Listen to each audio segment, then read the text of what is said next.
اپنی آخرت کی تیاری بھی اسی طرح کرو جیسے دنیا کے امتحان کی تیاری کرتے ہو۔ آپ نے حضرت علی کا ہاتھ پکڑا اور یوں اپنے سینے سے لگا لیا اور فرمایا اترضی ان یکون منزلک مقابل منزلی، علی تو جو مبارک ہو، جنت میں تیرا گھر میرے گھر کے سامنے ہے۔ تو وہ رونے لگے۔ لیکن یہی علی جن کو خوشخبری ملی ہے کہ تیرا گھر میرے گھر کے سامنے ہوگا، کسی کو یہ خوشخبری نہیں ملی سوائے مولا علی کے، وہ رات کی مناجات میں روز تڑپتے روتے ہوئے یہ کہتے تھے آہن آہ من قلت الزاد و بعد السفر و وحشت الطریق، ہائے اللہ، ہائے اللہ، ہائے اللہ، میرے پاس عمل تھوڑا ہے۔ تھوڑے عمل والے کا گھر نبی کے گھر کے سامنے بنتا ہے؟ میرا عمل تھوڑا ہے، رستہ تنہا ہے، کبھی دیکھا نہیں اندیکھا ہے، یا اللہ پتہ نہیں میرا کیا بنے گا۔ یہ روز کی پکار اور مناجات تھی۔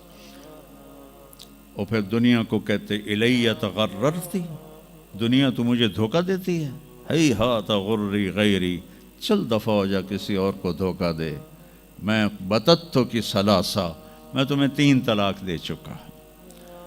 تو جن لوگوں نے آخرت کو بنا لیا وہ کامیاب ہیں، اور جن لوگوں نے آخرت کو نہ بنایا تو وہ کچھ بچے ہڈ بلوں کی ویسی نام لے لیا ہے، سیر کے لیے گئے کشتی کی، تو وہ کہنے لگے ملاح سے چاچا تنو کیمسٹری آمدی؟ اس کہ پتر اج ہی نہ سنیا کی ہوندی ہے؟ اس کہ تینوں پتہ نہیں ایسی سپیریئر یونیورسٹی دے سپیریئر لڑکے آئیں، سانو ساری کیمسٹری دا پتہ ہے۔ دوسرے نے پوچھا چاچا تو فزکس پڑھی؟ کہ میرا بچہ میں تو اج ہی نہ سنے، ساری حیاتیہ بیڑی بائی ہے۔ تو چاچا تیری ادھی زندگی چلی گئی، ادھی زندگی ختم ہو گئی، سانو ایک اسی سپیریئر دے سپیریئر بچے، ساڑا برائٹ فیوچر۔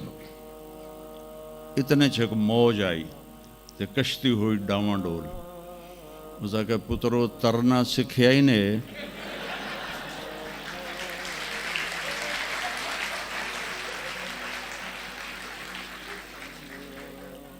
وہ آکھن لگے کوئی نہیں سکھیا، سوئمنگ پول کوئی نہیں سپیریئر ہے۔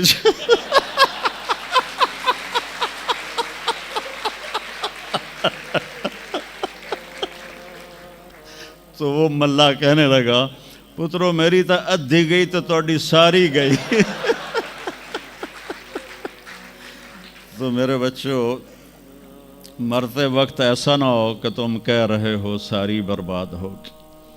اپنی زندگی، اپنے نبی کی زندگی پڑھو۔ چند تو فرائض ہیں جو میں نے ابھی پہلے گنائے ہیں، اس کے علاوہ سچ انسان کو عزت دیتا ہے، دیانتداری انسان کو عزت دیتی ہے، رزق حلال انسان کو بلند مقام باوقار بناتا ہے، اور اچھے اخلاق فرشتوں سے بھی اوپر اس کو لے جاتے ہیں۔ آپ نے فرمایا جس کے اخلاق اچھے ہوں گے میں جنت الفردوس میں گھر لے کر دوں گا۔ تو نماز کی عادت ڈالو۔ کچھ بچے جی نہیں پڑھی جاندی، کوئی دن میں کوئی ایک نماز ضرور پڑھو، جمعہ پڑھو، ایک نماز ضرور، پھر وہ 2 ہو جائیں گی، پھر وہ 3 ہو جائیں گی، پھر وہ 4 ہو جائیں گی، پھر وہ 5 ہو جائیں گی۔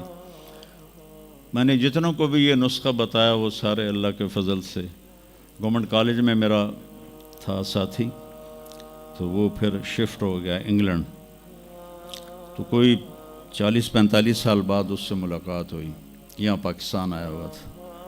تو میں نے کہا کہ نماز پڑھتے ہو؟ کہنے لگا نہیں۔ جمعہ؟ کہنے لگا نہیں۔ تو میں نے کہا اچھا ایسا کرو، ایک نماز شروع کر دو اور ایک جمعہ شروع کر دو۔ یہ ایک فرد کا واقعہ نہیں، ایسے میں ہزاروں بچوں پر بچیوں پر تجربہ کر چکا ہوں، اور وہ 5 وقت کے نمازی بن گئے۔ تو 2 دن کے بعد فون پہ بات ہوئی تو کہنے لگا یار تو مینو ایک دسی آئی میں تو پنجے شروع کر دیتی ہیں. وہ ڈرنکنگ بھی کرتا تھا, کالج کے زمانے میں بھی کرتا تھا. کہنے لگا لو جب میں نے نماز شروع کی تو میں نے کہا میری توبہ, میں شراب کو بھی ہاتھ نہیں لگاؤں گا. نماز ایسی چیز اپنی زندگی, اگر کسی کے لیے رخصت ہوتی تو حضرت امام حسین علیہ السلام کے لیے رخصت ہوتی میدان کربلا میں. لیکن کیا جنت کے سردار, جنت کے نوجوانوں کے سردار, اور جنگ سے پہلے اونگ آ گئی اور آنکھ کھلی تو مسکرانے لگے. تو بہن زینب علیہ السلام نے پوچھا یہ کوئی ہسن دا ٹائم ہے, اتنی تو مصیبت آئی کھڑی. کہا بہن اللہ کے نبی خواب میں آئے ہیں, فرما رہے ہیں بیٹا میں لینے کے لیے آ چکا ہوں. تو اب یہ نماز نہ پڑھتے تو ٹھیک تھا, اتنا تو قتل و غارت چل رہا تھا. لیکن جو ہی ایسے سورج ڈھلا تو آپ نے زہیر تھے آپ کے رائٹ سائڈ پر جھنڈا اٹھانے والے, اور لیفٹ پر تھے حبیب, اور درمیان میں تھے عباس اپنے بھائی. تو آپ نے زہیر کو بلایا, کہا یہ شمر سے کہو تھوڑی دیر رک جاؤ میں نماز پڑھ لوں.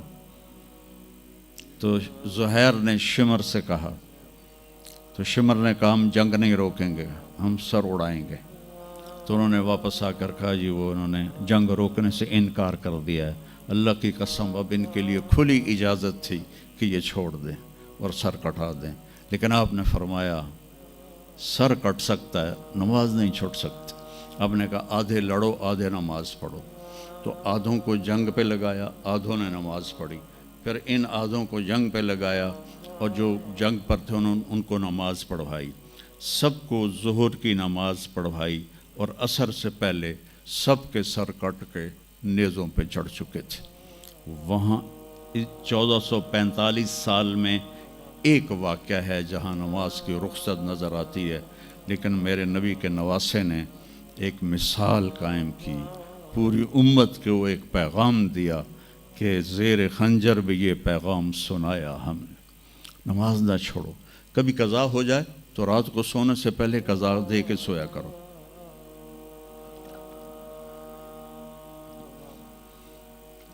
آپس میں کوئی لڑے ہوئے ہو تو کم از کم آج اتنی میری مان کے اٹھنا کہ صلح کر لینا. یہ کوئی بچیاں آپس میں کسی سے بول چال بند ہو, یا آپ بچوں کی آپس میں کوئی بول چال بند ہو, تو ایک دوسرے کو معاف کر دینا. اس سے آپ کے دلوں میں علم کی روشنی زیادہ آئے گی. آپ کے دل میں بغض ہوگا تو علم آئے گا نہیں. تو اگر اپنے حافظے کو اچھا کرنا ہے, اگر اپنے حافظے کو, تو دل سے سب کی نفرت نکال دو, اور پیٹ بھر کے کھانا نہ کھاؤ, اور اپنی نظروں کی حفاظت کرو. آپ کا حافظہ 16 سال والا رہے گا 70 سال تک. حافظے کو خراب کرنے والی یہ چیزیں ہیں. پھر جن سے پڑھتے ہو ان کو عزت دو, ان کا ادب کرو, ان کا احترام کرو. باب العلم ہے حضرت مولا علی, کہا میں غلام ہوں اس کا جو مجھے ایک لفظ نہیں ایک حرف, جو مجھے ایک حرف بھی سکھا دے علم کا, میں اس کا غلام ہوں. تو جو آپ کے ٹیچر ہیں یا لیڈی ٹیچر ہیں, وہ آپ کو جو کچھ بھی پڑھاتے ہیں, ان کا احسان ہے آپ پر. آپ ان کو عزت دیں, ان کو احترام دیں. ان میں سے کوئی دعا دے دے گا, آپ کا کام بن جائے گا. تو میں اسکول میں تو دعائیں لے نہ سکا استادوں کی, لیکن جب میں مدرسے میں داخل ہوا تو میں نے اپنے سارے استادوں کی دعا لی ہوئی ہے, ان کی عزت اور ان کے احترام سے. تو چونکہ آج کل بہت زیادہ آزاد ماحول ہو گیا ہے, تو وہ اپنے ٹیچر کو ایزی لیتے ہیں کہ کوئی ان کی بے عزتی کر دے, کوئی ان کے آگے بگڑ جائے تو اس کو برا نہیں سمجھا جاتا. لیکن بیٹا کتاب ایک ذریعہ ہے, علم آسمان سے آتا ہے, اور اس کے میں ذریعہ استاد ہوتا ہے. اور استادوں کو بھی کہتا ہوں کہ اپنے منصب کا خیال رکھو, اور اپنے پڑھانے کو اپنا فریضہ سمجھ کے ادا کرو. سر سے اتارنے والا کام نہ کرو, اور بھاگا دوڑی والا کام نہ کرو, بلکہ اپنی نسل کو تیار کرو. جس دن ہم اپنا علم یہیں سے حاصل کریں گے, اور باہر یورپ جانے کی بجائے اپنے ملک میں ہمیں اپنا علم ملے گا تو پھر ہماری عزت کا دور شروع ہو جائے گا۔ جب تک ہم علم میں غیروں کے محتاج ہیں تو ہم انہی کے محتاج رہیں گے۔ تو یہ چند ایک باتیں آپ کی خدمت میں ہیں، اور جب آپ کو چھٹیاں ہوں تو تبلیغ میں کچھ وقت ضرور لگائیں، اس سے آپ کو فائدہ ہوگا۔